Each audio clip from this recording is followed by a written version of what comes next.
In March of 1857, the Supreme Court took the country one step closer to civil war. Dred Scott, an African-American slave, had spent the last 10 years fighting for his freedom, something that the Supreme Court eventually decided he was unable to do due to the color of his skin. Dred Scott and his wife had originally belonged to a man named John Emerson, a former Army surgeon. Emerson had bought Scott in Missouri and later took him to the Free State of Illinois. After several years, Emerson moved to a fort in the Wisconsin Territory, and it was here that Scott met his wife, Harriet Robinson. Whether it was because he was unaware of the laws or that he was content with his master, Scott never made a claim for his freedom while living in either the Free State or Territory. When Emerson was moved back to Louisiana, he summoned Scott and his wife to join him. Instead of staying in the Free Territory of Wisconsin, the couple traveled to meet Emerson in the slave state.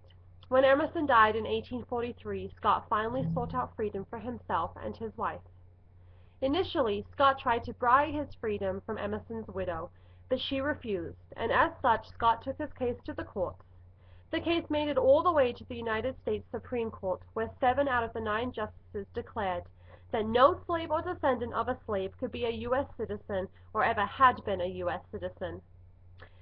This meant that Scott did not even have the right to sue the courts for his freedom.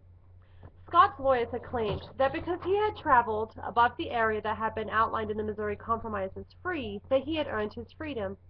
The Supreme Court, when ruling on the case, then also stated that the Missouri Compromise is unconstitutional and Congress did not have the power to stop slavery from spreading through the territories and states. While the ruling was well received in the South, the Northerners were outraged over the decision. As a result of it, Abraham Lincoln was favored to be the next president, and only 3 years later, civil war would tear the country apart.